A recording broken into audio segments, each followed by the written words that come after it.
all, but I think I like emphasizing that first part of it, because I think that's important. So take out the 1 and 4. Yeah.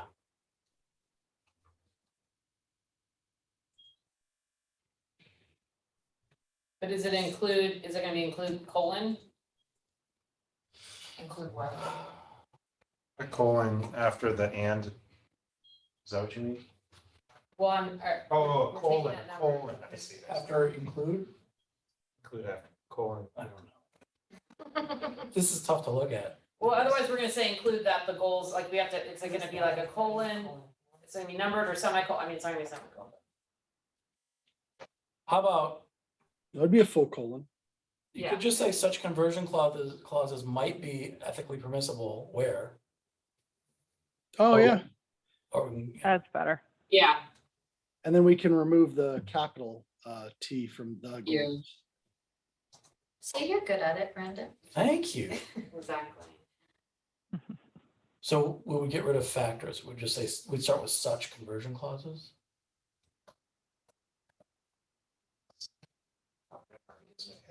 Yeah, it's what hurts. And then we have a full estimate, like, All right, can we look at that clean and see if it's a real such conversion, right, or such. such? All changes. I think we should put it out for public comment just like that. It'd be beautiful. They'd be like, we're having a hard time following your opinion. Your opinion hurt my brain.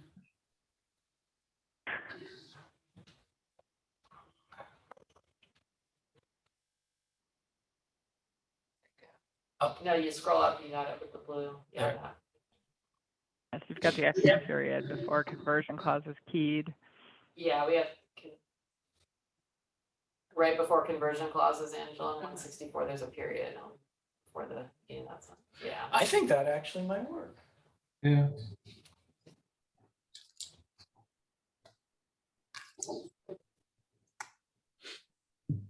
Okay. Well, any other edits to this Except- section? Except in rare, they take out the, right?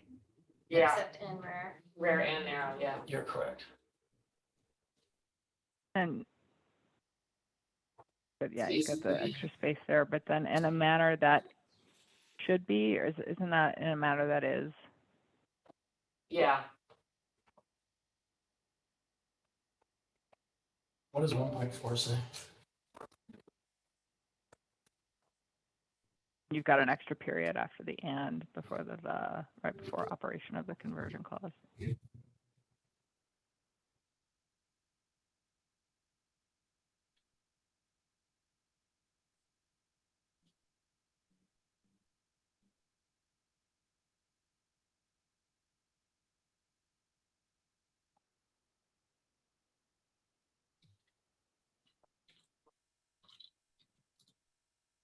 Public comment. do you have any other comments? Ben? We should remove our highlighting. Yeah. Then we're good. I mean, look, I don't wanna, I think it's great, I think it's a good, I don't want to lean on public comment too much, but I think this sentence might be the least of what we're adjusting going forward. What was but it? I mean, because we made this adjustment, I think Yeah. otherwise we were gonna, expose ourselves to like, here's a list of factors that are Yeah. not identified. Agreed. or I totally case, agree. Yeah. All right, well, everybody ready to move on from this paragraph? I think it's in good shape. So the first major change, if you will, that Brandon highlighted was at the red line at line 122. Does anyone have any further comments, heartburn or otherwise, about this paragraph that starts at line 122? Only that it needs a period at the end. Yes. Oh, there was one other change we made that I forgot to mention. We deleted the paragraph under the word discussion because it was completely redundant of what we had said before and then what we explore in depth thereafter, and we just thought that was unnecessary. That's good. Okay, well, I mean, for me, I'm good with this change on line 122. I think it feels workable for public comment, and curious to see what the public at large thinks, but I think it's great. I don't have anything further. Do others have comments on this paragraph or any other? I do have some comments on the opinion itself, but not on this paragraph. Yeah, go ahead. First, in the discussion section on, it's line 47 on the clean copy. Fracasse's cited as an appellate court case. Yeah, 55 of the red line. It should be, that should be Cal third, not Cal App third. Oh, okay, thank you. There was also just above that on, let me go to the red line version here. In the 44, there was just a phrase that kind of struck me as odd. And that is the circumstances wherein a particular conversion clause, wherein a particular, I just felt was a little odd. Because it seems like you're referencing a specific one here as opposed to saying wherein a conversion clause. Yeah, you're right, and the word particular only confuses things. I think we should get rid of that word. While we're there, Hunter, I also think those sentences should be reversed and that the sentence, the because sentence should be the last sentence, because that the committee notes that when this analysis is performed really relates to the sentences above it, because you're analyzing whether or not a conversion clause is burdening or should be permissible. And so I just would flip those. I like the because sentence. I just think, does it fit at the end better? Okay, What do you think? I think that makes sense. And it needs a period. Yeah. I was trying to save us some money on Doesn't like periods, punctuation. I know. Speaking of punctuation, there's an introductory clause in the middle of the discussion paragraph on line 63. It says often. I'd put a comma after often. Uh-huh. The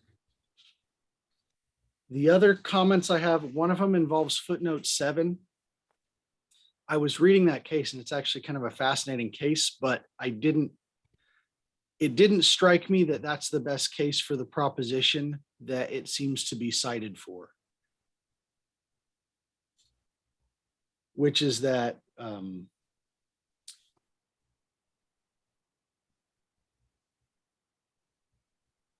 that quantum merit may not exceed the contract price. That's Kazari is not, I thought Kazari's did say that, and unfortunately, I'm not able to get my laptop working today. Is that a bad site for that? You know, I didn't read it in that much depth, but that didn't seem to be kind of the point of the case. That's the case that's almost universally cited for that proposition. Is it really? Okay, and that's what it seemed, because there were plenty of cases that cite it in that arena, but when I was reading through it just didn't strike me that that's what it was for. But That's not what it stands for either. I mean, that's correct, Hunter, that's not the main holding of that case. I'm familiar with that case, but that doesn't mean, maybe it is cited for this proposition, but it kind of goes beyond that. It's a you know, okay, sharing amongst attorneys, and yeah, I mean. Oh, okay. Do you think there's a better citation for that concept, or? What does the Cicera's case cite for that concept? Maybe there's. Well, so I would suggest that when we take our vote, we leave a little caveat that if we want to plug in a new site before it goes out for public comment, Yep. we can do that. So why don't we think about that offline? And then before it goes out for public comment, we can Right. stick it in the site there, so be it. So, Good idea. all right. And then lastly, and this is mostly just a question that I had, is there a per se rule? And it just struck me as that there might be, but obviously I don't deal with fee agreements. Is there a per se rule that attorneys cannot have penalties against clients in their fee agreements?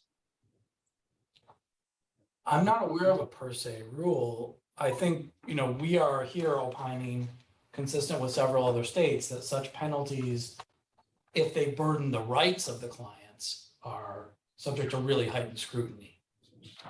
But interest could be a penalty and that's permitted. Right. Okay, there were some references here and there. One of them, I think it said something to the effect that conversion was treated as a protection, but it was really just a penalty masquerading as that. Yep. Now, that's all my language. That is not a precept of the law. It's editorializing, but it's sort of explaining the genesis of the conclusions that we're reaching that I am trying to root in the law. So if that one goes too far, we should talk about it. Remember what line that is? That language stands out, but. I don't Yeah. remember what it is. I think it was, I'm just talking about the justifications attorneys use for saying these protections are necessary. Yeah, so gosh, I should have used the red line, but I made all my notes on the clean copy. Do you know the first words of the paragraph that contains the masquerading?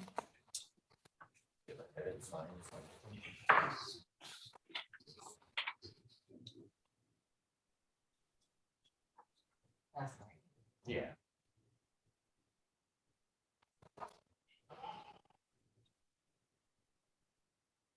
Is that the right? So. Looks like line 89 of the, 88, 89 of the red line. Yeah, 88 of the red line. Yeah, that is my aspirational wish as the opinion of the committee. And I also noticed on line 74, it says lawyers often argue that the conversion clauses are necessary to protect the contingent fee lawyers from bad faith termination by wily clients. That also had some interesting language, and that's probably why it stuck out to me. Yes. I don't think that that's a particularly controversial assertion, but I was thinking it might be useful to have examples of where that is actually argued. Or perhaps not. No, that's a great point. I see it all the time in my practice. I'm not aware of any authority that ever adopted that argument. So I don't, I wouldn't know what to cite to for that. But that's a great point. I'm not sure, is it necessary? I'm trying to provide the context for people who don't practice in this area. This really does happen, and this is how it is explained by attorneys and why they say they're doing it. And as someone who doesn't practice in the area, when I read that, I was like, well, that makes perfect sense. But and then there's one more thing, and this was really, again, as somebody who just doesn't craft these agreements, one of the things we kind of get back to in the examples in the actual scenarios is that there aren't caps on the converted fees agreements. And I don't know if it would be appropriate for this opinion, but if there were such caps, for instance, 40% of if they take this, but if they don't take it, then 50% capped at 60% of the total. Are those the kinds of things that are being seen in these conversions? Are there caps that? Yeah, Hunter, the case law seems to say that there are no hard and fast caps because it depends upon the contingent nature. It depends on how much risk the attorney's taking. And what it says, there is a case, I can't remember the site, which does say that up to 50%, if it's justified by the risk involved, you should be okay. But over 50%, that's going to require greater examination to make sure that the risk justifies the higher percent. And so that actually got me thinking about another aspect of this, and online should be around line 100.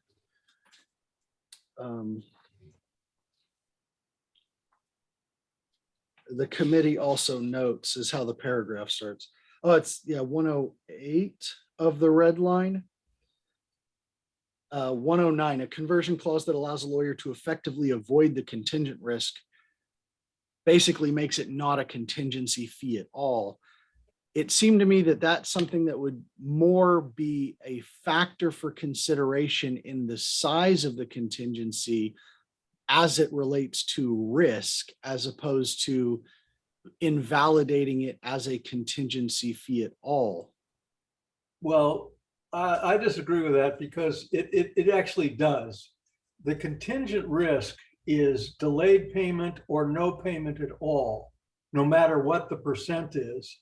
And by converting it to an hourly, you take away the contingent risk that justified your higher percent. So I don't think That's exactly. what you said is correct. That's Okay. all. That makes sense. I just wasn't sure. It seemed like something that might be in part of the risk analysis, but that makes perfect sense.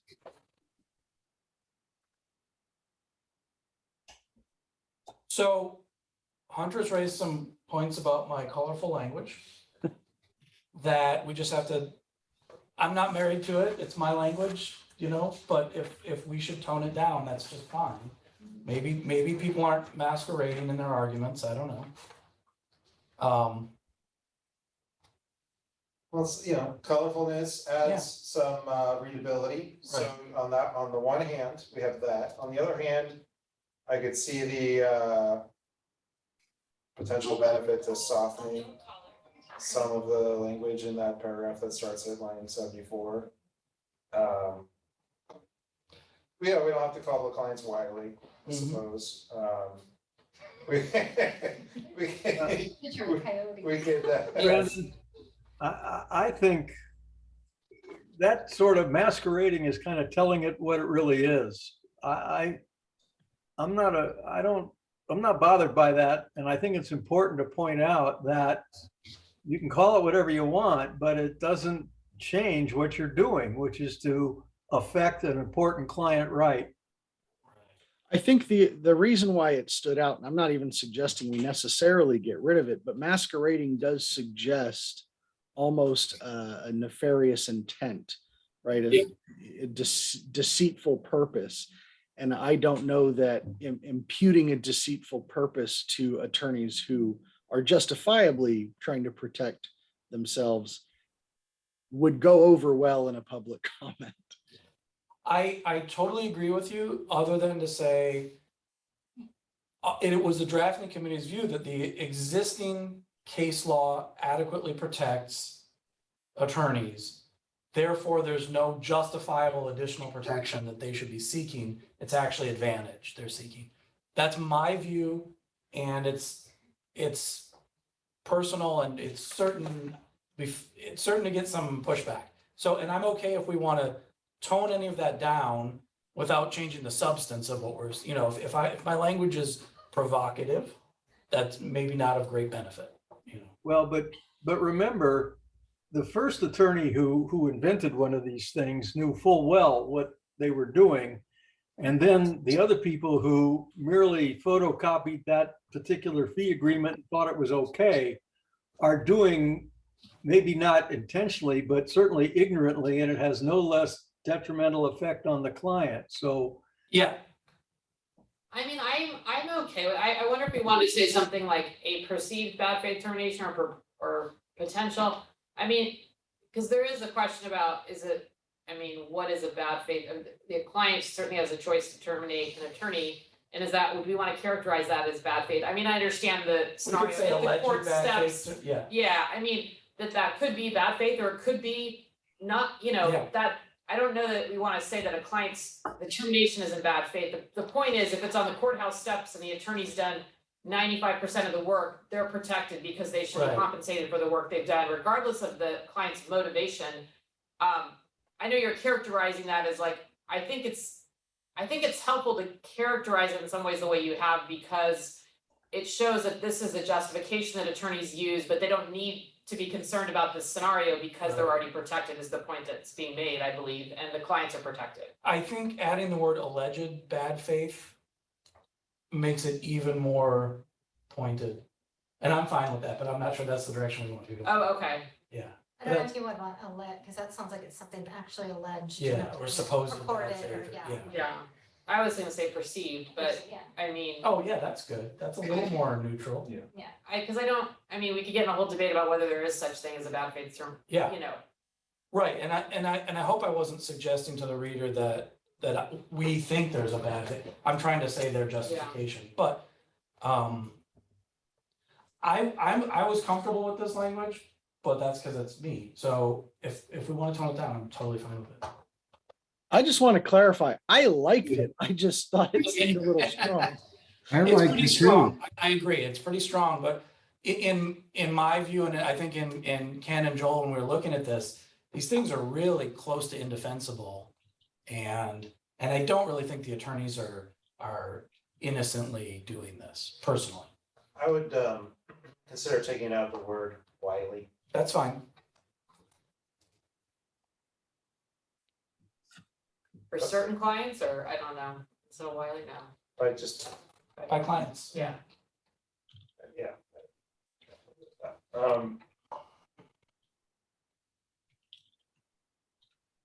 So I think adding cutting that word and then adding perceived, I think slightly softens this paragraph. You could get rid of masquerade and you could say these clauses are actually simply penalties and not attorney protection or something like that. But I like masquerading. I like masquerading.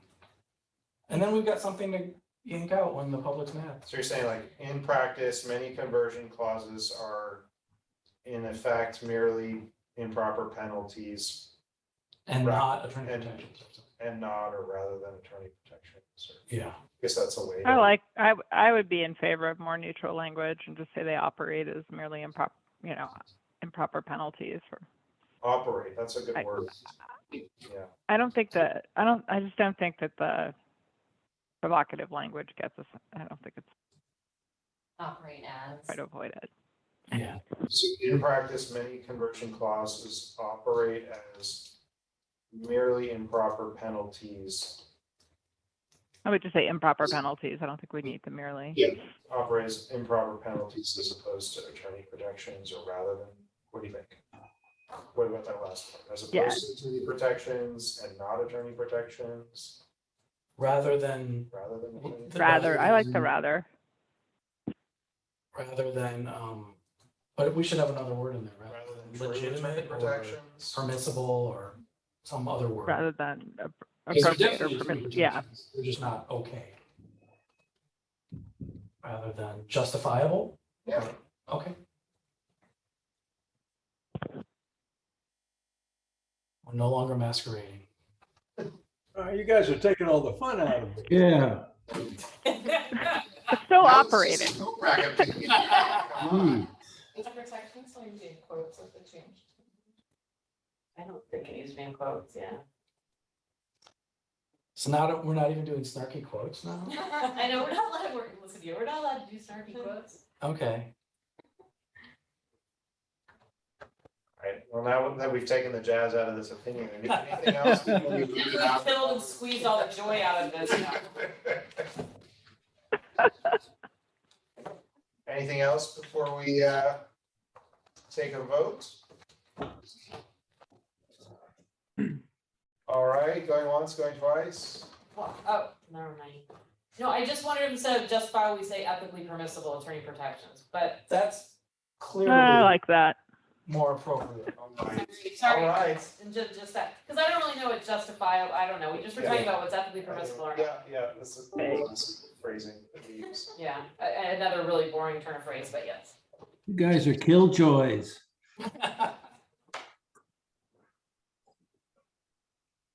Okay, so with that, I would make a motion to send 20/005 out for public comment with the caveat that we're gonna look into that footnote 7 to see if we want to update it before we send it out for public comment. There's second. Second. Okay, we vote for 20/005, Justin Fields, Yes. Ken Bacon, Yes. Sarah Bonola, Elizabeth Bradley, Cassidy Chivers. Yes. Toby Inlander, Yes. Brandon Krieger, Yes. Joel Mark, Oh, gosh, yes. Mayor Mercado, Yes. William Munoz, Kyla Rowe, Hunter Starr. Yes. Okay, the motion passes. Great, all right. Productive meeting. Let's do it. Look at this. We are just moving and grooving.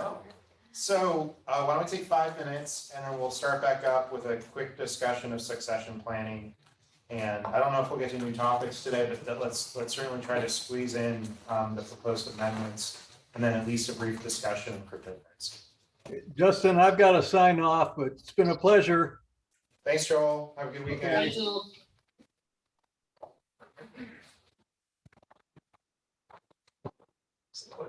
What's the use for kids, you know what? And we're gonna need to pause it. I'm gonna pause the recording, Ange, okay? Okay, that's. Look, there's somebody missing, but there's not. No. No, just have it. Less than half. Yeah. Don't mention it again. Yeah. Okay, so here we are again.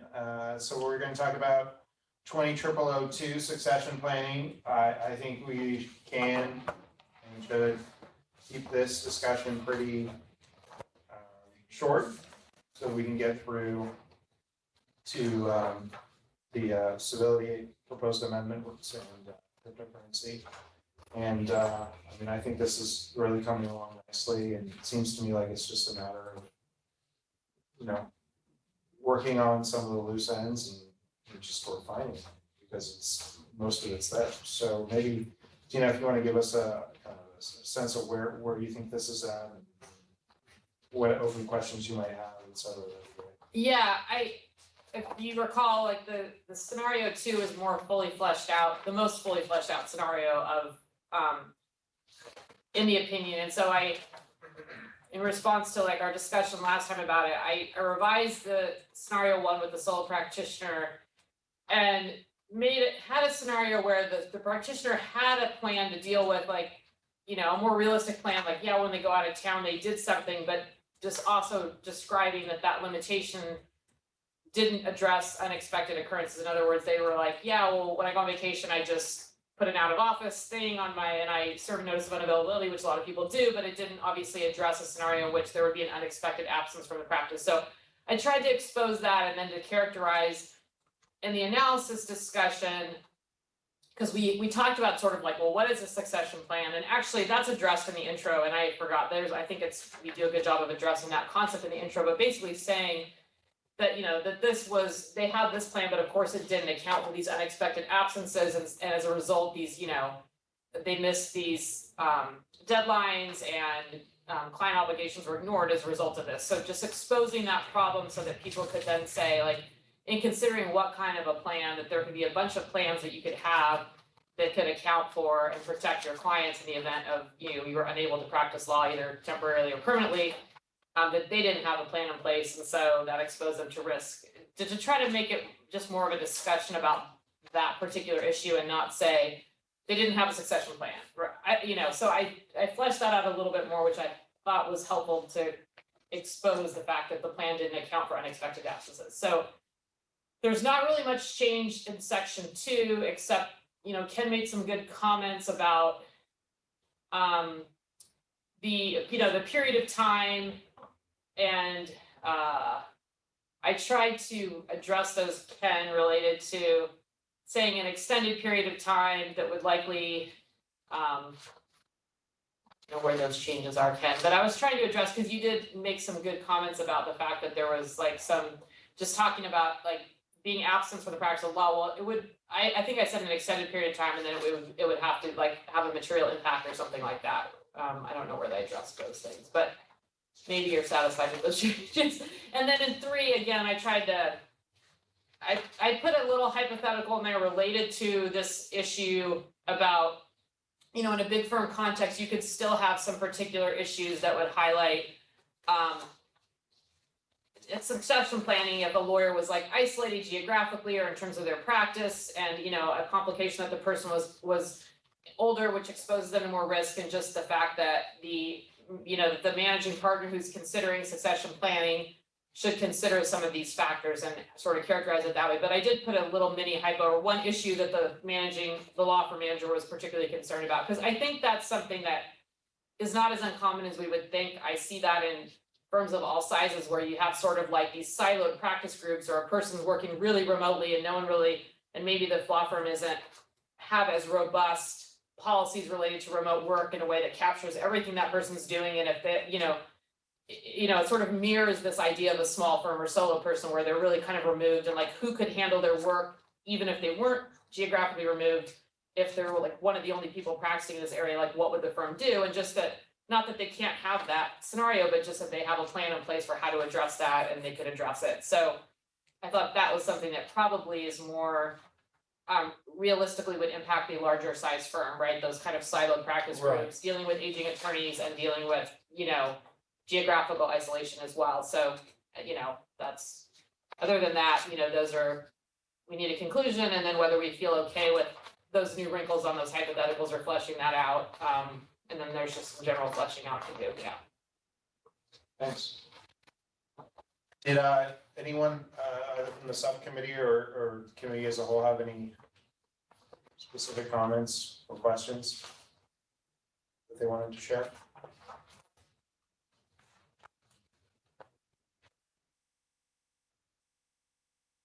Oh, Ken, you muted or something. Yeah, I'm unmuting myself here. I had a couple of concerns on, where is it? Starting at lines 215,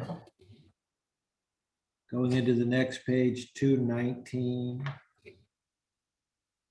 where you talk about having passwords, to provided to a close family member, or I guess to me that raises issues of confidentiality, because you're giving them passwords that would access calendars and client files and other things, trust account information. So I had a concern about that potentially conflicts with your duties of confidentiality, and by giving especially a non-lawyer family member access to passwords and things where your files could be accessed.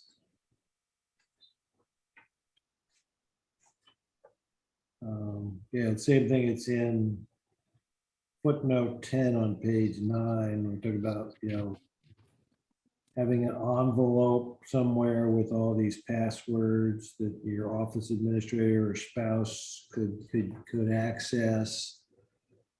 Same time, it strikes me as risky, because that envelope could be accessed by someone who probably shouldn't be accessing these things. Yeah, I mean, it's a good issue to raise. I mean, I think that that's sort of what all these, practice guides say about it, right? So at some point, you're going to be balancing, and maybe you can help think about how best to characterize this, but you're obviously balancing those issues with this idea that, like, if something happens to the one person that has the information, that information needs to be accessed, right? And for client protection. So the idea with the spouse too is it not necessarily that the spouse is going to go in and like access a bunch of client information, but that they could, which typically handles when someone is, is deceased or incapacitated in some ways, that spouse would provide that to a lawyer who could help, that they'd have to hire or appoint or something to help, get the clients the information that they needed. But there needs to be a plan in place where that, access to important information that information is able to be accessed by someone to assist the client. So it is a balancing act, and it could be characterized in a way that addresses that concern. I think it's the privacy concerns are addressed here in footnote 10, and you're right that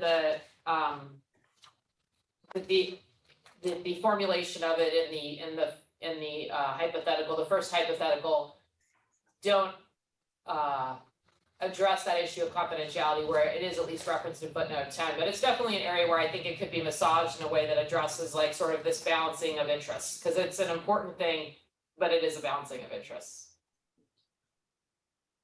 Okay. It's a good point. Yeah. Did you have something else, Ken?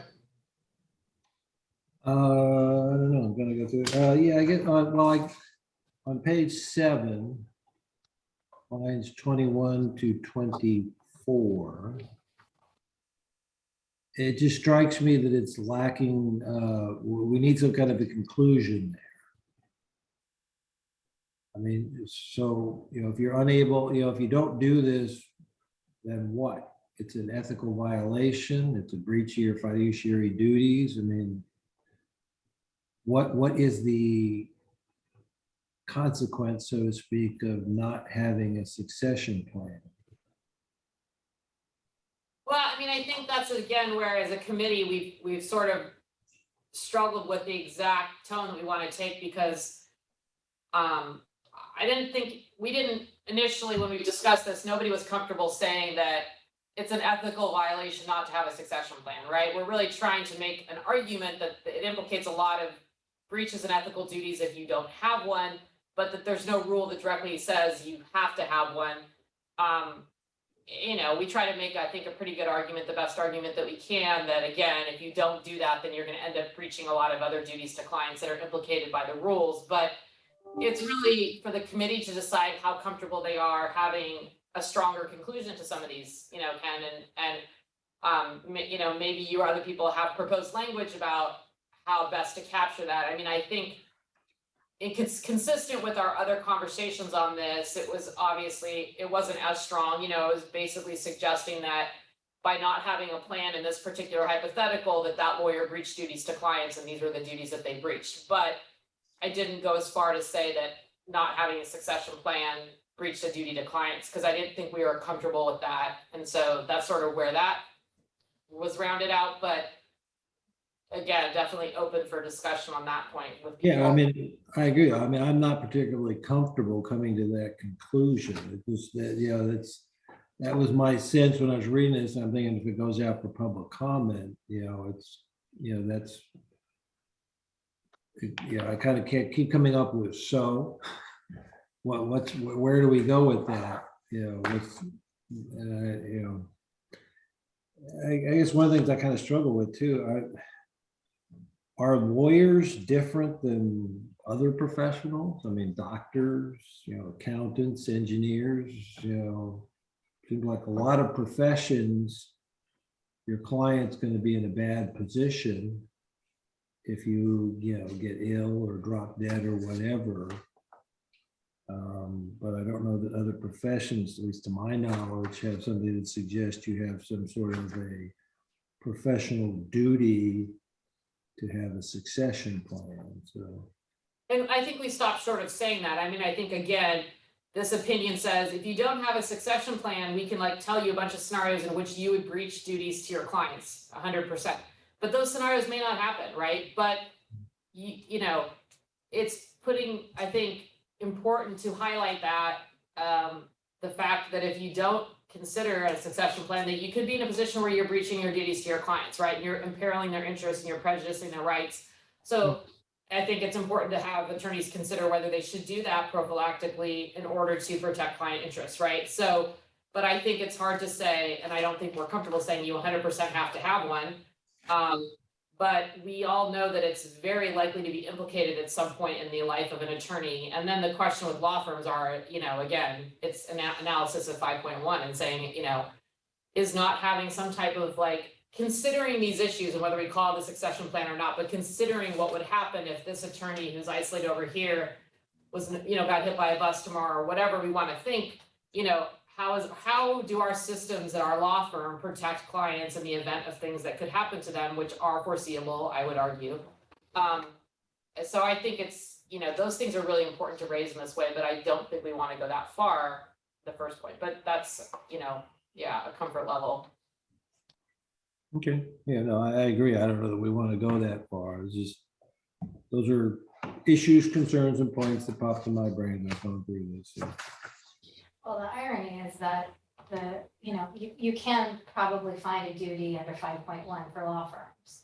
But it's more likely that the solo is not gonna have the succession plan, Yeah. or it's gonna be more harmful if the solo doesn't Right. have the succession plan.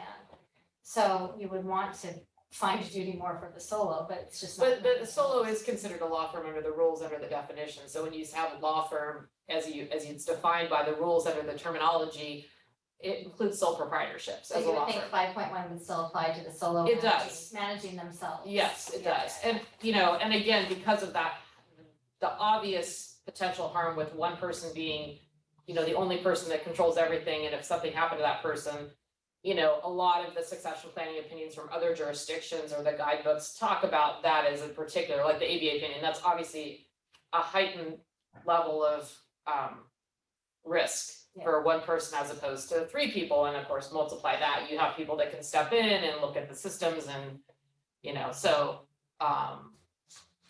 yeah, and I mean, and we could make that point too in a footnote, that is an obligation, they are considered a law firm for the purposes of the rules.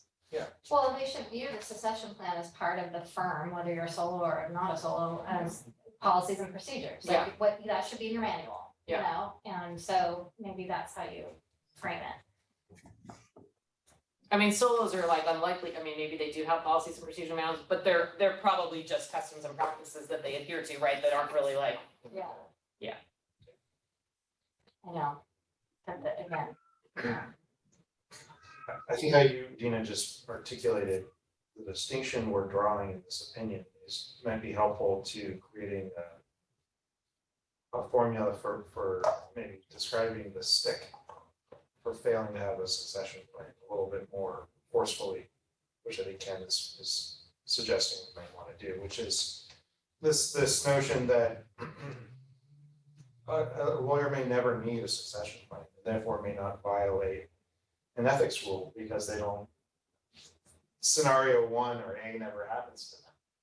However, if the lawyer doesn't have a succession plan, then they very well may violate any number of rules. And so maybe that's a way for us to beef up some of the conclusions in these scenarios. So take scenario 1 that Ken highlighted around line 221, maybe there we can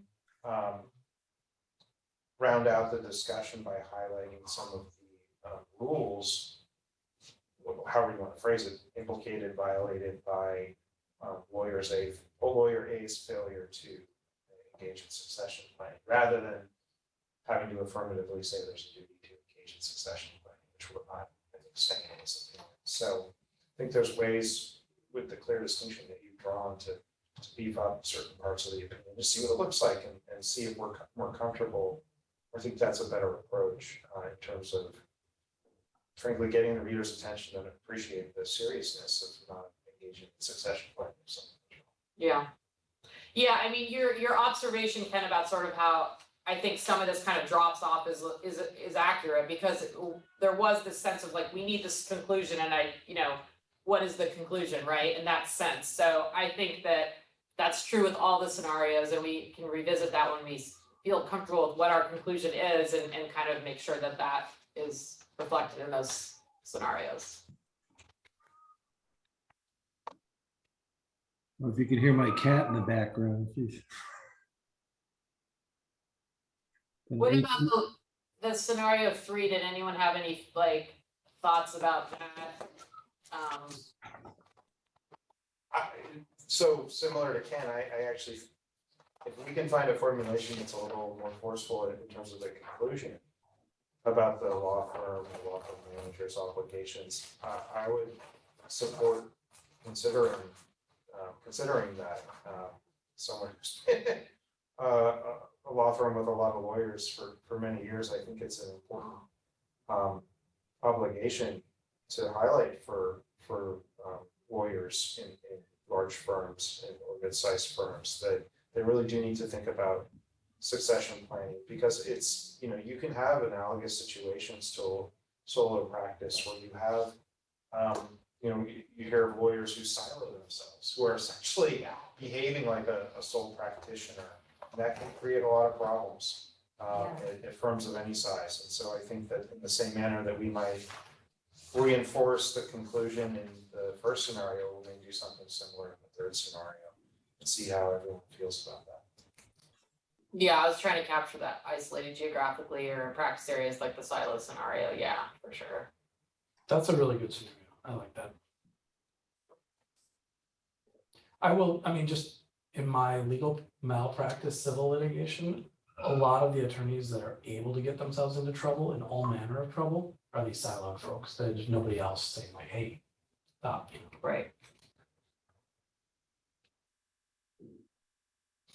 Right, that's interesting. I mean, and I think the pandemic has also exacerbated some of that siloness when we talk about certain systems that law firms have had in place and where, they're not thinking about like, are multiple people copied on a particular thing, and then we have electronic service, and then you have the one attorney working from home, and it could be a bigger firm, and they're Yeah. getting, the only person getting notice of something, and they don't do things because they're having difficulty and they're, Right.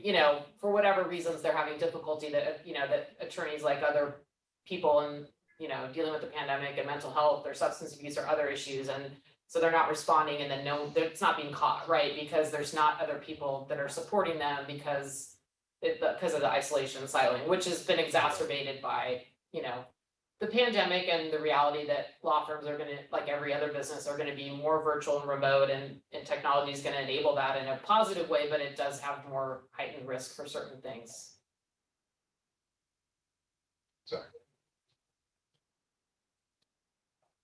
Well, I think that, like I said, I think this is in really good shape, and by the September meeting, maybe we'll be in a position to talk about some of the edits that have been under consideration today. At that point, this might be very close to public comment.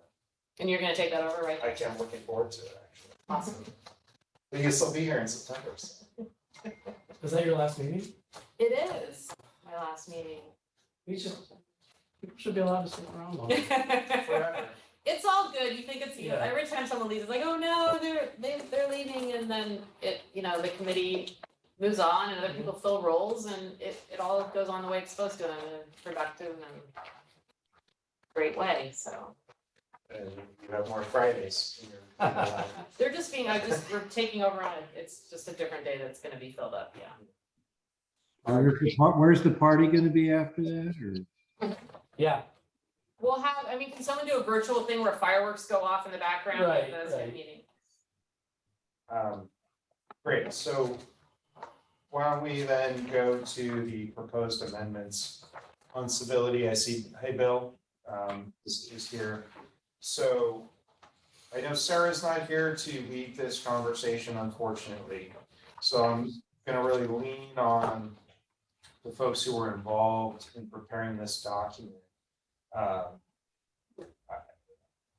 I'm not entirely sure what some of the language means and where it comes from, so it'd be really helpful as we go through, particularly maybe some of the first couple rules, if whomever was responsible for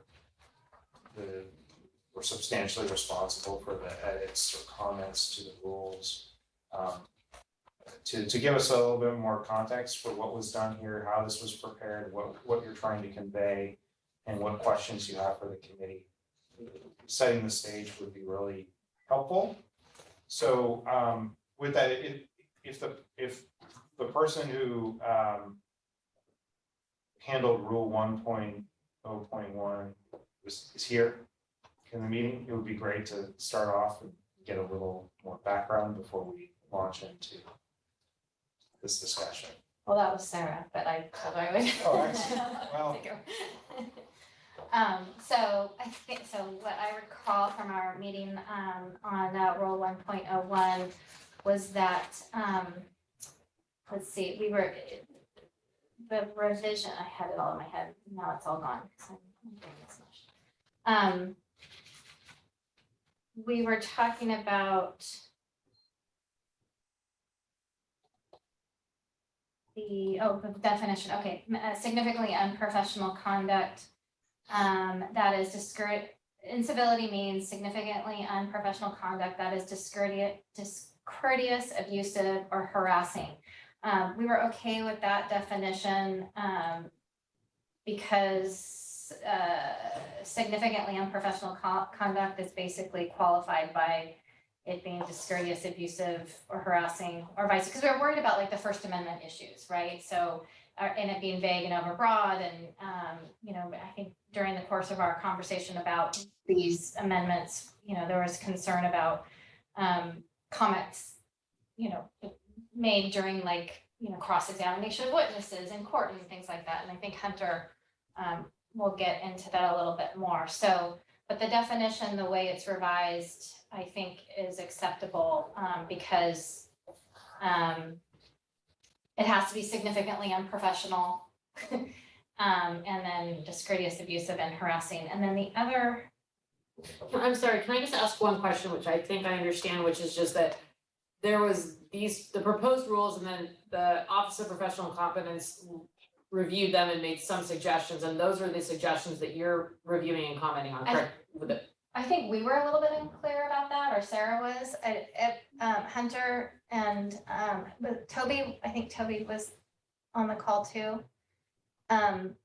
That right? We were we weren't exactly sure where all the revisions came from, but we commented on all the comments and the revisions that were there as far as. But I think you're right. I mean, We took that as a whole. So Yeah. we were looking at the rules themselves, and we were using the other comments as guidance and considering those as well. But we didn't really make comments to the revision so much as to the rules. Yeah. So I'm still a little unclear because I saw a reference to the Office of Professional Competence, and I wasn't sure whether you were looking at comments to the proposed changes that were offered by the Office of Professional Competence, or whether there were revisions provided from the Office of Professional Competence that you considered in looking at the original proposed changes to the rules, or what? I'm not sure the order of things or how those related to Erica. Do you have, or Cassie, do you have any? No, I mean, we looked Context. at a red line version with comments.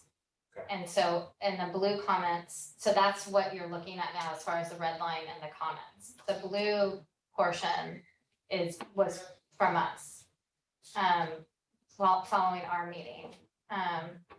And I believe, so I think that we're making the assumption that all of the red lines in the comments, or at least a portion of them, came from the Office of Professional Competence.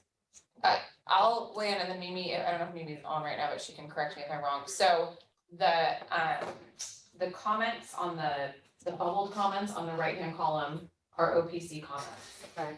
The in the rule language itself, anything that is highlighted and struck through, I believe, is also OPC, as well as anything like, sorry, I'm looking at her version. So anything that was highlighted and or struck through in red was an OPC comment as well.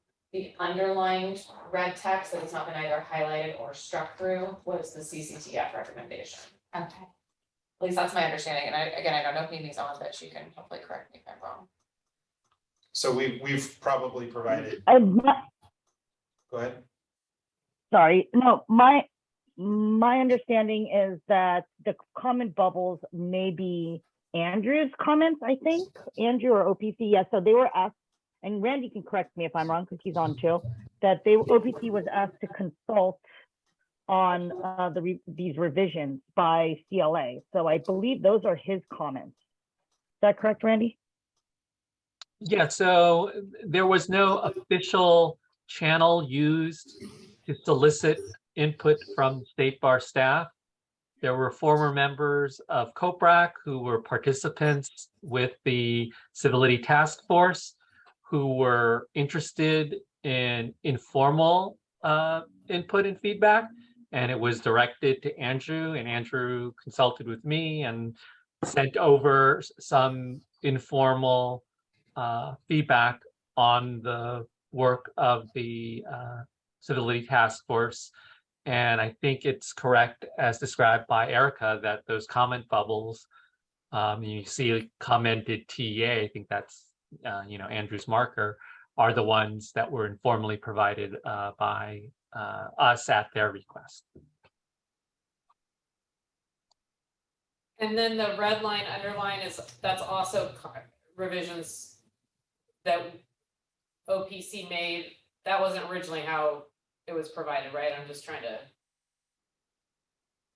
You know, we have the original task force report. And, you know, if you really want to be absolutely certain that you're looking at language that came from the task force, then that would be the way to go. I think Erica's right that if something was, this document was changed in format. And so the original version that was used was a Word file provided by Neil, basically. And that's what Andrew worked off. But after that went back to them, I'm not sure what happened to the formatting of the document, but it was less clear to me in the subsequent versions of this what the redlining on top of the other red line was showing. But there's the original version that Andrew sent to Neil, and then there's the version that was part of the task force report. If, again, you want to look definitively at, you know, what was the informal input from OPC staff and what was from the task force. Okay, yeah, I mean, we'll want to get to Would it, the bottom of this at some point would it because, help, would it help to do a side by side on the screen of the version that's currently on the screen and then the Civility Task Force document and with Yeah, the sure, report? sure. That might- because what, you know, I just want to understand whose edits are whose, but also at the end of the day, I think we're going to be tasked with providing maybe something similar to what we did with the paraprofessional rules, where it was a nice clean spreadsheet of the proposed rule, any revisions that we might have had, and our rationale for that. And so we need to know which red line we're working off of to best and accurately capture our Yeah. ultimate comments. And So you'll have that that's for the next meeting. perfect. Okay, that's awesome. And so then all the answered by the subcommittee. Yeah. No, because I just went to the role that I worked on, and it's just, we just added one word, the highlighted reasonable, but, you can't tell that. Okay, all right. Well, there's there's something, I'm sorry, I didn't, I'm just trying to get an orientation about what was original, what changes, who made what. So, yeah, I'm sorry, go ahead. We'll No. clarify that by the Yeah, next so meeting, we'll right? clarify that, I guess for today's purposes, you know, we'll just try to get a sense of what the working group considered, what your thoughts were, and then see what the committee as a whole thinks about those thoughts and comments, and then probably for the September meeting, we'll want to either have or have started working on this graph or chart similar to what we did with the paraprofessional rules that I think will help clarify. Yeah. Who did what here? Yeah, Okay. so it does look like there's more blue comments, so I think it'll be a little bit more clear than I let on. Who did the edits to Rule 3.3? I worked on 3.3 through 3.5.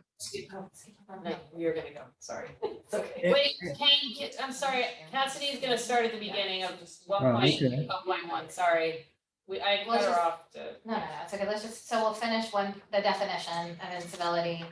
And we were fine with this definition as revised here. And then comment for what's fine. So I don't think it raised any particular issues for the definition. So does anybody have any questions about the definition of incivility? Or the comment to it? No. Okay, so then the next rule that was revised was 1.2 scope of representation and allocation. And I think the issue here, the stricken Well, language. I just, now that I'm reading it, I go back to the definition. Is significantly, I guess, that implies that unprofessional, with adding significantly, it kind of implies that unprofessional conduct that's discourteous, abusive or harassing, but isn't significant, is not incivil. Well, I mean, I think that's the tension, right? Because we're talking about you know, an inherently kind of vague concept, you know, what is, you know, rude behavior, you know, it's a very subjective thing. And so, I think that, I think that, you know, the conclusion is that significantly, you know, takes out, you know, harsh, coarse language that still is within the bounds of zealous representation, and puts it in a, you know, it elevates it to, you know, a behavior that's just simply that's incivil and not acceptable within our profession, you know. So that I think significantly, you know, messages that. But you know, it's vague. It'll be interesting in practice. Yeah, right. Well, I mean, we can, you know, there's the San Diego. Okay, oh, right, the San Diego case recently where the lawyer said in court, you know, see you next Tuesday. Oh, yeah. And, you know, there's a Law 360 article about that, you know, and it was very subtle. And so there's a debate there. Is that in civil, you know, saying see you next Tuesday, there's a, you know, a hidden message, and he's basically calling the women opposing counsel a bad name that I won't actually say out loud. But, you know, I was talking to my husband about it. He's like, I've never heard that before. I'm like, oh, come on, yes, you have, you know, so that's what we're talking about, and we'll see how it plays out, you know. Yeah. And that lawyer was referred to the bar for discipline by the judge. I mean, did they ever consider the word like unnecessarily as opposed to significantly? Because when you're talking about something that's within the bounds of zealous representation, then you would argue that it was necessary because to make it convey a particular point or be emphatic about something. And Well, then it's not unprofessional. Well, that, we have that Yeah, discussion, I don't know. when we get into the 3.3, you know, the conduct during court, litigation stuff. That is actually the focus of the debate, you know, is it necessary? So, yeah, I mean, I don't think we really could come up with alternative language that makes it more precise. yeah, I think this has like been the decades or century long challenge in civility in the legal profession. Like, how do you define? right. Well, how Oh, do you no, make can I it? see it? Every total jerk will tell you that he or she is just zealously advocating. I mean, you know, it's ridiculous under some circumstances. Right, but so I think they're just trying to capture those just absolutely egregious circumstances Right. where it's just beyond the bounds, you know, just Right. beyond the pale. And but you know, the question is do we need rules for that? You know? But I don't think they're just trying to capture that, like just crazy behavior, because when we all see like extreme behavior, That's clear. Yeah. that's clearly and, you know, problematic. I think it's trying to also curtail behavior that's, Abusive. yeah, abusive, that gets close to habitual. that too, not, you know, that's not just like, I mean, you know, the case where the guy was sending the emails to the opposing counsel that got a lot of play last year, or 2 years ago or something, where it was like, Oh, that F-bombs and crazy, like. and I'm so gonna I burn think you everyone down. looks at that objectively and like, that's not okay, right? That's Right, so you that's can, mis- yeah, I mean, you yeah. can, you can have a rule, like there should be and the rule should be, you can't curse ever. You know what I mean? Like, what, there's no reason for you to, I mean, to opposing, in a professional setting, you know, like maybe in a okay, whatever. So, but that's a good, is there any time where you should put the F word in an email to opposing counsel? Don't curse in writing. Yeah. I can get behind that. Yeah. No, I'm just kidding. Well, everything is about context, of Right. course, Yeah. but I just think that I don't think it's just intended to curb like outrageous behavior, because I think it's intended to, But what is it intended to curb? yeah, well, I guess that's the debate, right? But I mean, I don't think it's, you know, yeah, Yeah, so there's a range, yeah. I think that the definition may need some work, but the goal here was to, you know, make sure it wasn't infringing on, you know, the right to zealous representation and free speech concerns, but still capture, you know, the crazy behavior and less than crazy Yeah, behavior. right. Well, and you know, as I recall from the paraprofessional rules, what we would convey in our chart is that this isn't necessarily the formulation we as a committee Yeah. would sign up and approve. We're trying to provide improvement to what we saw, and maybe with this word significantly, we would highlight for them, you know, again, this we're not sure yet what a better diction would be, but we have some concerns and think about it further. So, something. Like the along those lines. unnecessary, yeah, that if it's, not necessary to the, context or something, yeah. Okay, so then the next part is, oh, all right, so I started talking about 1.2, and I think the concern, the struck part or stricken part, a lawyer does not violate this rule by acceding to requests of opposing counsel that do not prejudice the rights of the client, being punctual. So it was basically, what were we trying to say here? Yeah, so this is basically saying that, why does this have to do with civility? Oh, so like, if you're gonna, like, the example is if you refuse to comply with a extension request unnecessarily, and you're being rude to opposing counsel, it's basically an unreasonable, yeah, I don't remember now, why does this have to do with civility? So the reason Oh, go ahead. that we discussed in the subcommittee is essentially the belief by some attorneys that in order to be a zealous advocate, you have to fight about everything. Right, and be rude Right. and take unreasonable positions, and that can constitute in civil behavior, So- right? I guess I misread something here, because I thought this was like a sneaky way to empower lawyers who have really rude clients.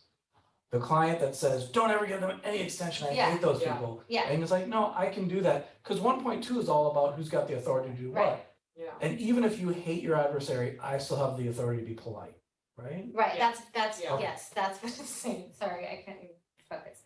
Right. But we did not think that qualification should be in the rule, and we agreed with the fact that the qualification shouldn't be in the rule, and should be in a comment.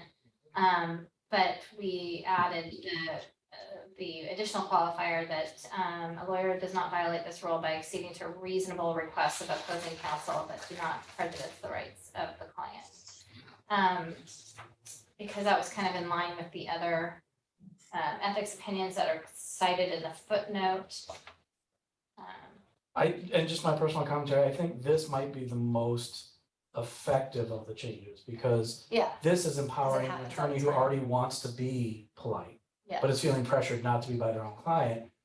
Whereas like attorneys that are really rude might be inclined to disregard these rules. I mean, should it be say something more like a lawyer has authority to accede to, because again, you're talking about the scope of the authority and who can make what decisions, and so that's a good point. to say that the client, just basically saying the client can't tell you, like, I don't want, Yeah, you I don't to. want you to hang up on him every time he Right, calls you. if it's reasonable, again, if it prejudices their, there's That's obviously different, scenarios where it wouldn't be reasonable, but it's really talking about a delegation of, allocation of authority between attorney and client, and so that's just, if we could consider if the lawyer has the authority to agree to reasonable, and should, I don't know, it's I guess the should part is like a question of civility, but this is talking about allocation of authority in this rule. Yeah. An issue with that, though, I had a case once, I think it was in the federal civility rules. It was an attorney, I don't remember the facts. The other side asked for a continuance of a deposition or a hearing, and the client specifically said no and instructed the attorney not to grant the request. And the district court judge hauled the attorney in on OSC for contempt for violating their civility rules by following the client's instructions. Ultimately got that dismissed, but But that's the point. that's what this issue deals with, I think, yeah. Yeah, so that judge would be following this rule because so I guess the point is that, Or a better way to put it is that if the attorney had gone to this rule and sought guidance as to whether he had to follow his client's desire, he could look at this and know, I don't have to do that just because my client wants me to. Yeah, as it's written, it is not violated, a lawyer does not violate this rule by acceding to reasonable requests of opposing counsel. So you can, they'll have authority to Right. stand by And it it. actually does show that judge, like in Ken's case, that the client, the lawyer can't hide behind the client.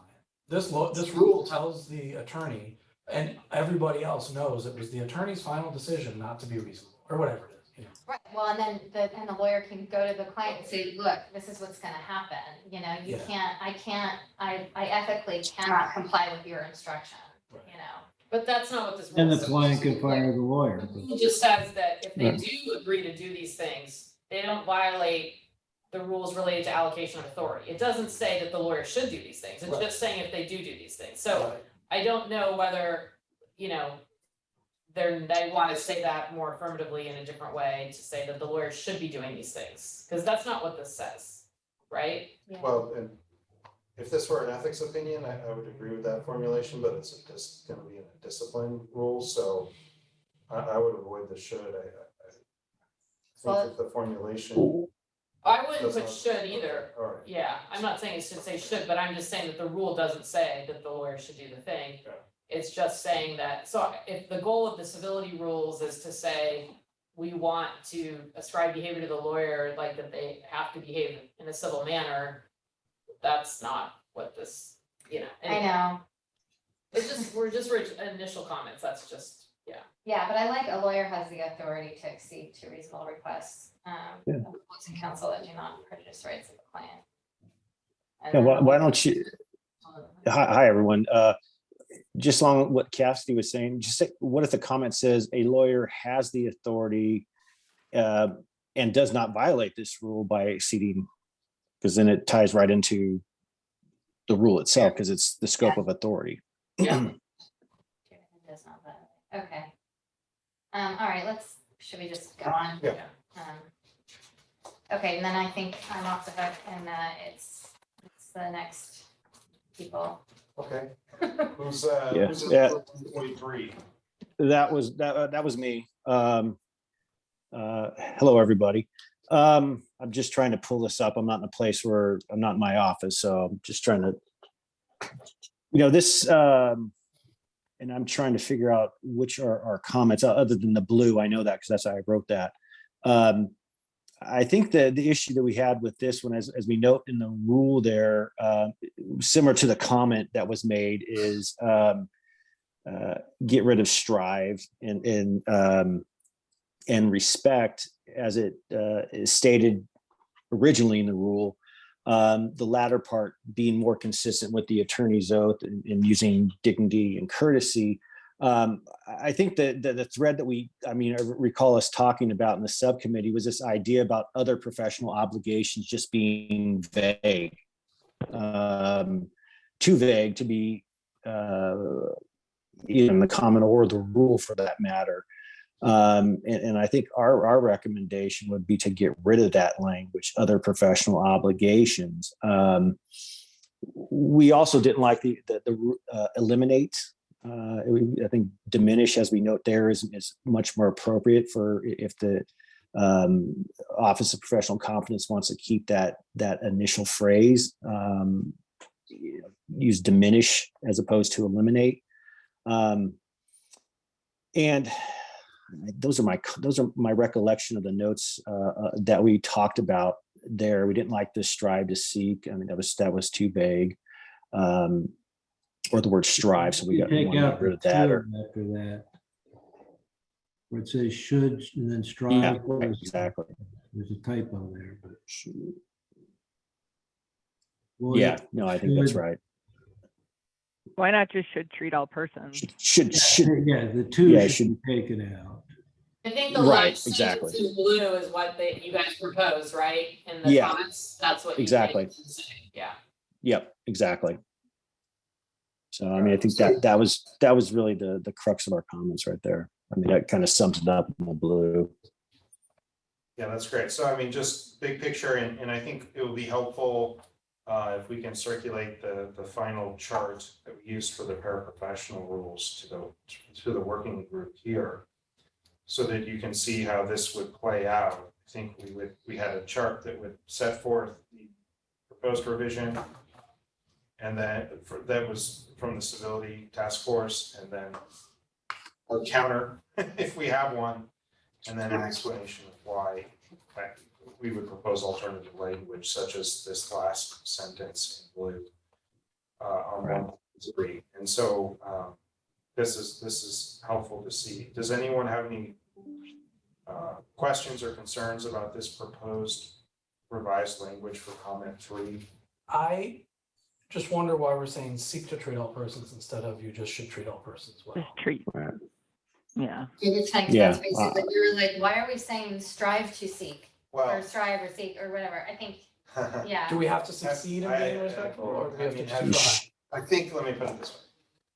We've all encountered people, and I've encountered people, to speak for myself, in the legal process that make it very hard That's a very good hard point. Very good point. to express the dignity and courtesy that I would strive or seek to treat all human beings with. And so I think that's where that language might come from. Fair enough. And if Justin's had a hard time with it, then Yeah. probably others have. No, I'm saying I you- just finished such a case. So. Yes. I was accidentally, sorry guys, I was accidentally muted when we had that we were discussing the last rule. I was trying to chime in there. I just circulated a quote or a text on it, but it's coming up again for me here. And the word is courtesy and consideration. And they feel very vague to me, especially if we're going to suggest that the lawyer has the authority to treat all people with courtesy and consideration. Consideration just feels like it could come into conflict very easily with zealous advocacy and other obligations. Courtesy, maybe less so. Dignity and respect, for me, those are clear. Those are never going to be opposed to other duties. But saying a lawyer has the power, or the authority to always treat people with consideration, it just strikes me as, I don't know, a little vague. It makes me uncomfortable. Well, if we're trying to be parallel and also consistent with the attorney oath that we reference in 9.4 and again here 1.3, the formulation we use is dignity and courtesy. So would it be better to use that same formulation, dignity and courtesy, in where you're referencing which is comment? I think it would, although I prefer respect to courtesy.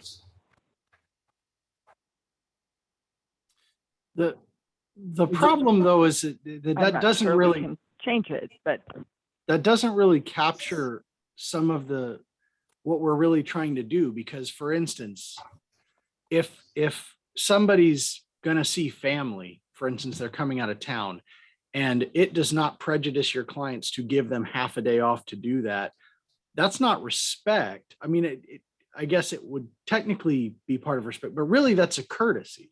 Yeah. And the fact that you have the authority to be courteous and not just, minimal level of respect, but actually affirmatively courteous to people, as long as it's not prejudicing your client. I think that as long as it's not prejudicing your client kind of takes care of the potential conflict with zealous advocacy. I think it really I think is. the modifier wasn't in the right place then, if we go back. I agree with you, but the placement of the prejudice modifier, I don't think captured that.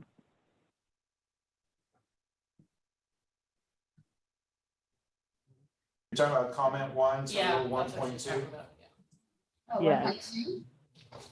Yeah, she Well, was muted yeah, and she how about didn't this? think it was be heard. Yeah. If you do not prejudice the rights of the client, then we're on to it. So that's no longer, it doesn't read to me as if it's modifying what comes next. Oh, I see what you're saying. Okay. A lawyer does not violate this rule by acceding to reasonable requests. Right. of counsel. Being punctual and fulfilling all professional commitments, avoiding offensive taxes, and treating with courtesy and consideration. As long as. And the it- courtesy and consideration there seem to me they should be modified. I mean, not courtesy, but consideration, perhaps. Wait, I actually don't see. Well, maybe even I find them both a little vague, and I think they should both be modified. I think you're spot on, Eleanor. I think one of our tasks should be to help with parallelism and consistency in the diction. And since we're proposing use of dignity and courtesy in 1.3 in order to be consistent with the language in 9.4, I think we would offer a similar suggestion here. Otherwise, we're just throwing out more vague words and formulations. What is courtesy and consideration? How does that differ from dignity and courtesy or dignity and respect? If we use at least the same phrases that are already in the rules, or at least consistent throughout the revisions, I think that gives more credence to this exercise. So I would be supportive of changing this at a minimum to be consistent with the dignity and courtesy revision in 1.3, if not other suggestions, to make it clear. I think you change it by saying a lawyer does not violate this rule by being punctual and fulfilling, avoiding offensive tactics, and, where it does not prejudice the rights of the client, treating Just taking out courtesy and consideration. And I feel like we should be courteous always, but courtesy and consideration to me are just loaded and vague. Well, she's just saying you should put like where it doesn't prejudice the rights of clients, like at the end, and then you can list the things. Oh, okay. Yeah. Exactly. You always be punctual. You can always, you should always be punctual. You should always avoid offensive tactics, but consideration, you've got to weigh that one. So in treating with courtesy, was it dignity and courtesy? I think it should be treating all persons involved in the legal process with courtesy and dignity, unless they are prejudiced, as long as they do not prejudice the right of the client, as long as it's not prejudicial to the client. Where are we putting That's prejudice? kind of why I like dignity and respect, because like those are immutable in my view, but the courtesy is vague and consideration is definitely more vague and more potentially in conflict with other duties. Yeah, I mean, let me offer this as well, this is not the language we originally chose, and so this reminds me of the paraprofessional conversation where we did the best we could with what we had, and so I think these are important points, Eleanor, that you're raising that we should highlight in our chart that we provide to whomever we're giving our chart to note that we see these concerns with the language that they've drafted. We've done our best to make some modifications for their consideration, and that we would encourage them to consider further additions. So if we're not able to wordsmith this, That sounds then right. I think That we at sounds least good. highlight the concern. Yeah. Okay. And you And already- Justin, I did want to point out that I think your concern about parallel languages is more than stylistic. And I just want to say I agree with it because of the canons of construction, the consistent usage canon, where when you change words like that, the assumption is you're trying to change the meaning. Consistent usage and consistent meaning, I think, are really important.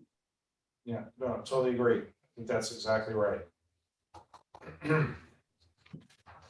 Okay, see, we're getting close to the our end time here, so why don't we keep pressing on. We'll go through as many of these as we can to give the working group feedback. And then, as I said, I think the task of the working group, and we'll have until the September meeting, is to put together this chart that we can then talk about for publication or whoever it's going to. So why don't we move to 3.3? Yeah. I think we should leave 3.3 exactly as it says. Scroll down there. In appearing before a tribunal, a lawyer shall engage in a pattern of incivility. I think there's a knot missing, but I like it the way it's written. I think it's written as intended. So I handled That's funny. applying the changes to 3.3, 3.4, and 3.5. The issue I ran into was that I could not seem to make any comments or changes on the document that I had. So you're not seeing any of the things that I did on here at all. So I'm wondering if Mimi, would I be able to place my revisions into the chat here. What about the blue, Are they at the end here? Yeah. the comments? Okay, Yeah. okay, I didn't see that. So that's essentially a full, just a full rewrite, and the reason for that is, well, I'll just go ahead and go. Yeah. Scroll all the way down till you hit blue. Oh, you're not. Okay, so, But I've done that and I can't find it. so there's blue, It's the page, blue rules at the end? yeah. Okay, So I don't have. Yeah, that's not on mine. Where is that? Yeah, so, It's, just keep scrolling. oh, Oh, it's at the the back. very end of the document. Is Oh, it, and is the that the whole end of the document? document? Yeah, so it's at the. Yeah, it's at the end. Okay, that's why I didn't see it either.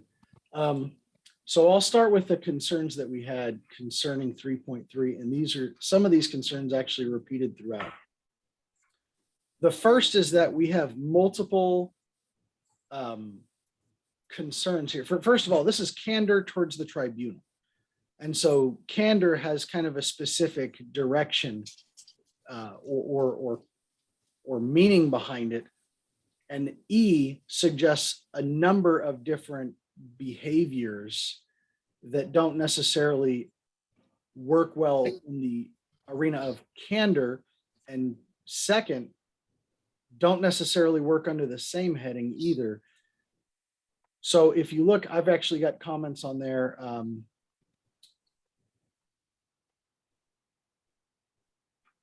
I can find my comments.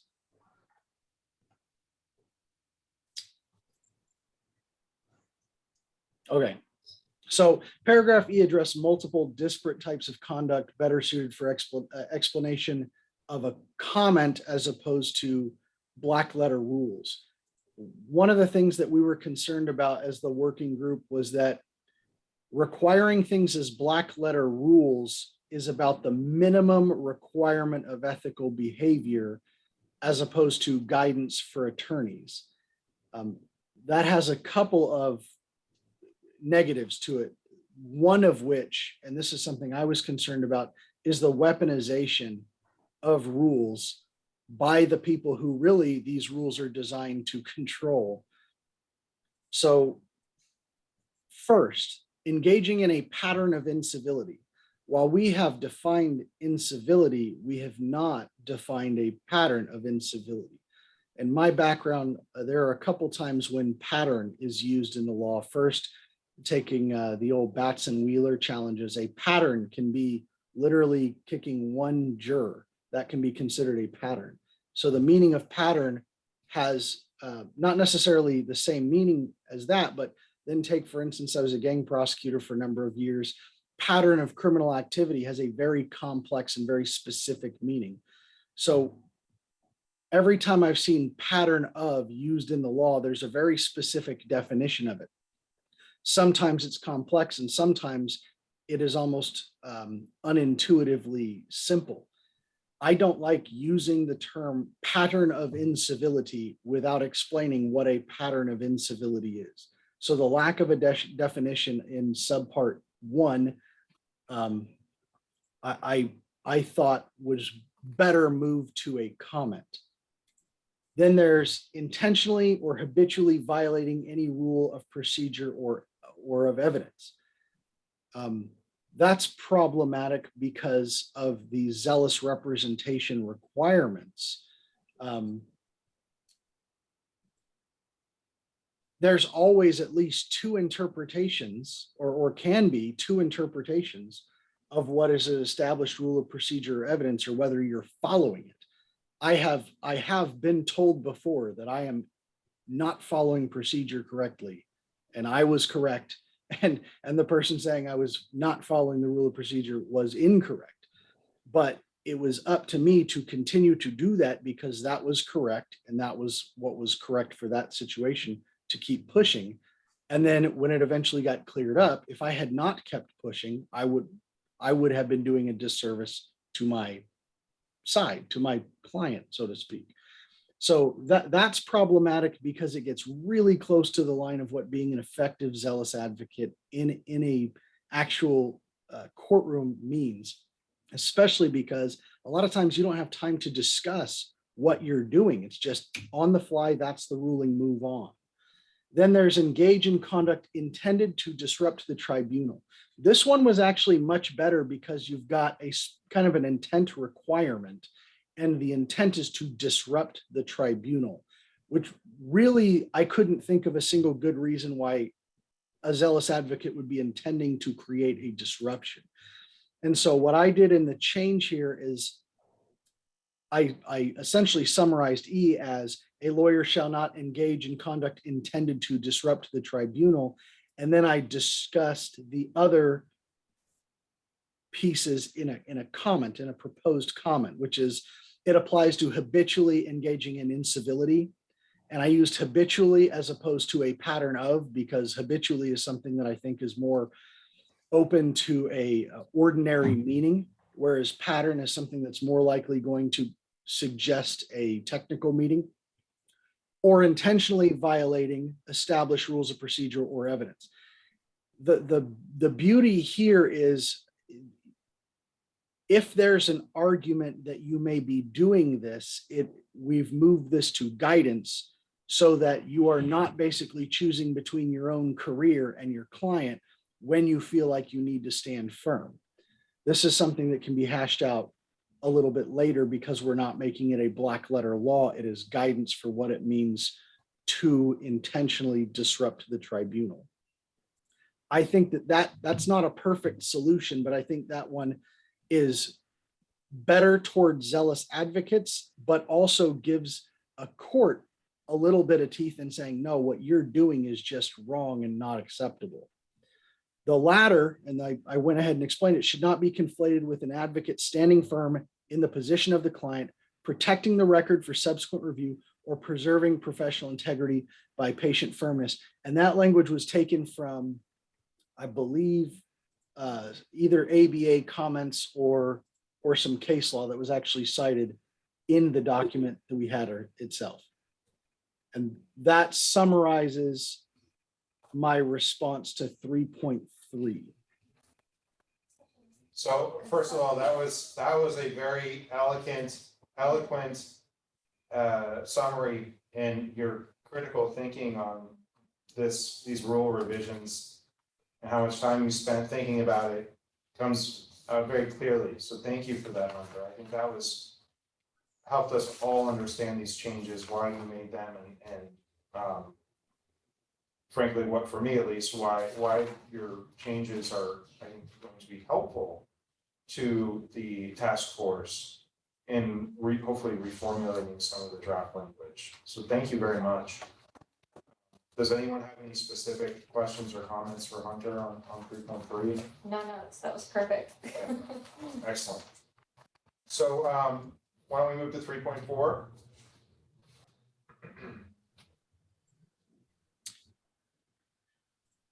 Okay, so in 3.4, there was one primary change, and it was that a lawyer shall not ask any question intended to degrade a witness or other person, except, and then they basically explain where that would be okay. As the working group, we talked about how that could be a little bit confusing and wordy. Really, the only time you're not allowed to ask a question that is degrading is when that's literally the only reason you're asking the question. If at any point there's a secondary purpose, cross-examination. So, yeah, I work with some cases where a lot of the questions are incredibly degrading. You work with some really terrible things depending on the area of law you're working with. And that can be weaponized against effective cross-examination. So we change this to, if a lawyer shall not ask any question solely intended to degrade a witness or other person. Now, the practical difficulty here is how do you tell it's solely regarding that? But that really actually, that's just a factual question, and it would be a factual question in any cross-examination when you ask a question and the other side objects and says, what's their good faith basis for this question? So I don't think that's offensive to already established procedures of examination and cross-examination. And I think actually, frankly, is already the state of the law and just clarifies it in the rule. So a lawyer shall not ask a question solely intended to degrade a witness or other person. And then because we were concerned about the potential that that would hinder an advocate's ability to conduct valid cross-examination, I proposed the comment that paragraph F does not apply to impeaching a witness or developing theories of impeachment of a witness. The language in paragraph F is and this one I kind of went off out of pocket on this one, just explaining exactly what we mean or what I meant. The language in paragraph F is purposefully narrow to avoid interference with an attorney's duties of zealous advocacy.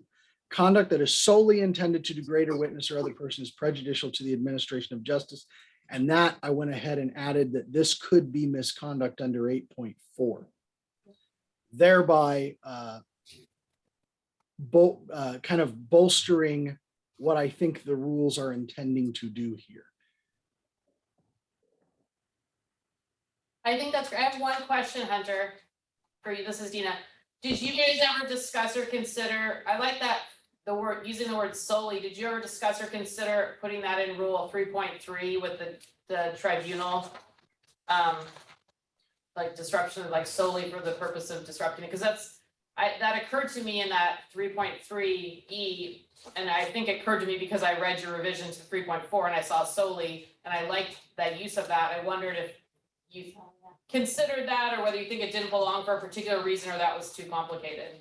You know, we didn't consider it, but I think it would be a really good idea to put it there, because based on the potentially conflicting duties of the behavior toward the tribunal and the behavior in zealous advocacy, I think that these should be as narrow as possible. So I think solely intended to disrupt the tribunal would be better than intended to disrupt the tribunal. Great. Anything else on 3.4 before we move on? That was great change as well. All right, so 3.5, let's go there. So in 3.5, it looks like the subdivision C basically says a lawyer shall not engage in a pattern of incivility that is degrading to the tribunal. Again, pattern of incivility has no accepted meaning. And then degrading to the tribunal is also a little bit unclear. And I'll give you an example here. In a case a while back, I was putting on evidence and the defense counsel objected, and they said, objection, best evidence rule. And the judge sustained it. And I said, Your Honor, the best evidence rule was abrogated in 1983 with regard to this case, or something to that effect. The judge cleared the court, brought me into chambers, and demanded to know why I had said that. The judge was very upset that I had said that. And I got the feeling that the judge felt like I was degrading the tribunal by saying that. So I could see that this language could be really, really broad and could therefore potentially cause problems with zealous advocacy. So if we go down to the comments, comment 4, the substantive rule, I just don't think we can keep. One, it lacks accepted meaning or even suggested meaning. And then the degrading to the tribunal, I think, is just too mushy for an actual black letter rule. And so I just recommend removing it from 3.5. The comment 4, proposed comment 4, has good language in it for admonishing attorneys that it is their duty in their zealous advocacies to show respect to the tribunal. At the same time, this comment doesn't really make sense once you've removed the substantive addition. And so I think this comment is probably better suited for moving to 8.4, so that when you're reading about misconduct and you see that something that is bad for the administration of justice, attorneys understand that degrading the tribunal or treating the tribunal with hostility or open hostility is something that would probably fall under that. It would avoid the problem of potential weaponizing of the rules.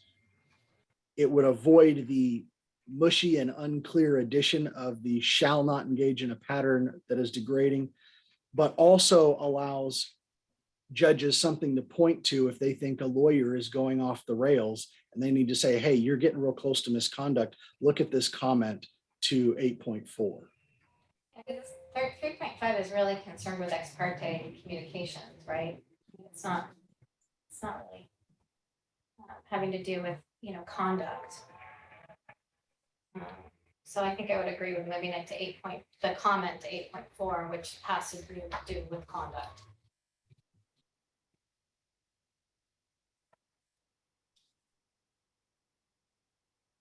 Any thoughts, if it were moved to 8.4?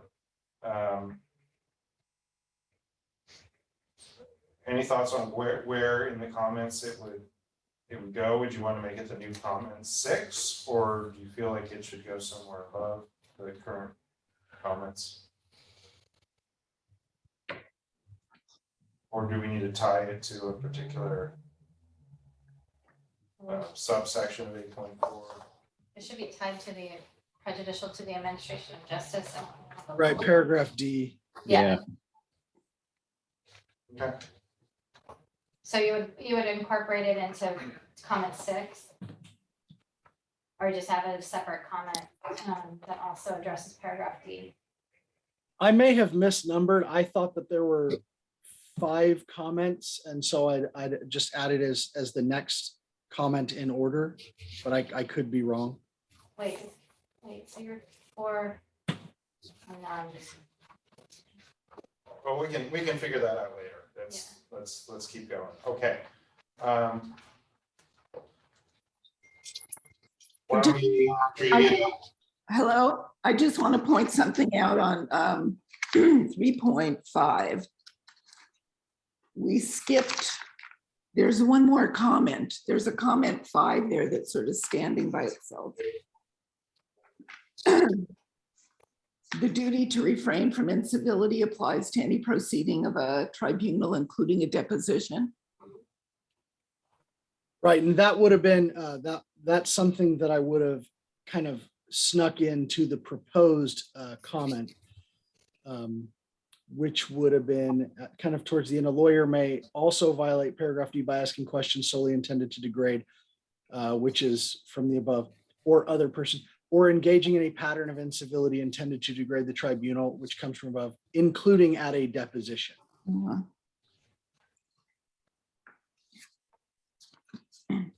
So just to make sure I understand, this proposed comment 5, you would, are you saying you would remove that and work that concept into the reformulated comment?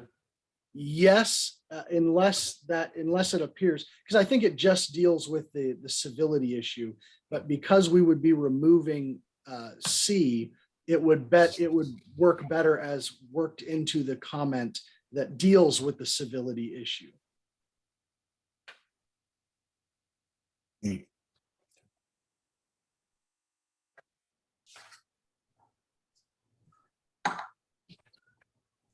Why don't we move to, I think next in, if I have this right, is 8.4.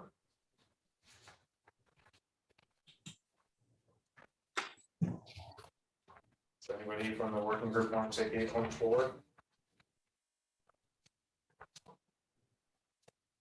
Right, so 8.4 is essentially, if you actually look at the one above, my proposed amendment to this one is that they might violate paragraph D. That is the catch-all of everything we've been discussing above that we've talked about removing from the black letter, or combining in comments that would be better suited for 8.4 as opposed to other rules. So removing C, removing, or you're proposing your language for comment C to the 8.4, right? There's nothing Right. added to the substance of the rule, correct? Okay. Yeah, I like your use of habitual. I think that I was gonna say we want to, if we use that term or suggest that term, then we want to have the, consistent throughout instead of the repeated or pattern and stuff like that, yeah. Were there any other proposed revisions or comments to the task force revisions that we needed to, or wanted to talk about today? Okay, well, this is great. We'll interface with Sarah and get her up to date on what we talked about and go from there. So I think I'll have a good conversation at the September meeting about the chart that I think we need to put together to refine our comments and edits, and we'll go from there. So we have about 4 minutes, which is not sufficient time to talk about the cryptocurrency opinion in any real significant detail. But if Eleanor or Bill, if you want to give like a 2-minute nutshell version of what you've been up to on that opinion and where you see it going for the September meeting, please give us an update. Yeah, thanks, Justin. So Eleanor and I have been really working hard on this, and it quite honestly has been a struggle, I think, for both of us on kind of how we want to land in light of other bar association opinions who have addressed this issue. One thing that I think Eleanor and I both want everyone to think about between now and the September meeting, when you look at this draft, is the issue of safeguarding. That, because I think Eleanor and I both agree that is a significant issue as to whether or not you can even use cryptocurrency in the context of an advance fee, where you're holding, the lawyer's holding the cryptocurrency, like you pay an advance fee and you hold it and you disperse it as work is done. Can you do that with cryptocurrency? Looking at that through the eyes of the issue of safeguarding. I think we kind of lean towards the idea that you can't do that. And so far, I think our position would be that you cannot hold cryptocurrency in its virtual form for purposes of an advance fee. But we would really like everyone's thoughts on that. That's been a kind of a sticking issue between Eleanor and I. I mean, I think we agree on it, but we want to get everyone else's input on it, especially people who are more experienced or have more expertise in trust accounts, because of the way cryptocurrency is currently thought of, for instance, by the IRS as property, triggering 1.8.1 issues. But that's one thing. The other thing is we had hypotheticals in earlier drafts that we cut out and really just focus on the discussion part of it, in tying in what we would put in hypotheticals in the discussion itself, because of just what, at least in our view, you need to disclose to your client for purposes of complying with the rules, particularly if you're dealing with property and issue 1.8.1. If we say it's okay that a lawyer can hold cryptocurrency in its virtual form, for instance, an advance fee situation, the disclosures that you would have to provide to the client are numerous. And so I think we both agree that it would be cumbersome to put a hypothetical that would really capture that without kind of giving it away, making it too easy. You have to disclose 5 or 7 different things, and you only disclose 3. Okay, you violated the rule. But Eleanor, chime in. I mean, those are just my thoughts. I think those are the right areas to focus on. I think, just high level, we divided it really into 2 areas, which was kind of already incurred fees, expenses, and advance fees and expenses. So we looked at that as one requiring holding in trust and the other not. And I think if you don't have to hold it in trust, you can do it. There are questions about whether you can accept the cryptocurrency agree to convert it because it would be in trust for that period where you're converting it, I think we kind of come down on probably not. And then the advance fees, you'd have to hold it in trust. And as Bill said, I think the key issue for us to consider before we look at all the other issues, and there are many, is whether or not we think you can actually safekeep it, given the current state of the technology and the way that is intended by the rules. And other bars have come down both ways on this. I think, the succession planning discussion sort of led me to think about it. I mean, I was thinking about it previously, but you wonder, like, can you plan for succession with cryptocurrency when you're holding a key? If you share it with anybody, they have access to the funds. There's no way to replace the funds. There's a lot of issues where it just doesn't really align to the nature of a trust account or a safety deposit box, which are the common ways for safekeeping client property. So I think that's a good teeing up of the issues. I think once we can kind of land on whether or not we think safekeeping is possible, we can focus on the other issues. Yeah, I had a comment just along those lines. I mean, from the fee standpoint, I look at it, because I know in fee arbitration, we often deal with disgorgements and refunds. What do you do then if somebody paid a cryptocurrency and let's say, was $60 or whatever they are a coin now, and then when it's time for the refund, it's worth $20 a coin. Do you Very volatile. Right, do you give them exactly. a coin back or do you give them $60 back? Yeah, and so thinking about the policies that might be implicated as well, making sure it's there for the client to pay fees, I think is worth everyone giving that some thought. Yeah, thank you, Eleanor, and for letting us know what you're thinking about and grappling with.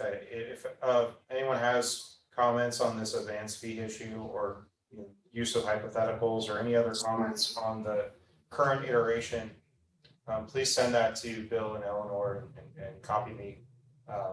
And I think as is, the opinion's in good working shape. And fortunately, we have 2 months to work through some of these issues. So hopefully we can do some refinement and have this as one of our top of mind opinions for discussion in September, because I think it's a very interesting issue.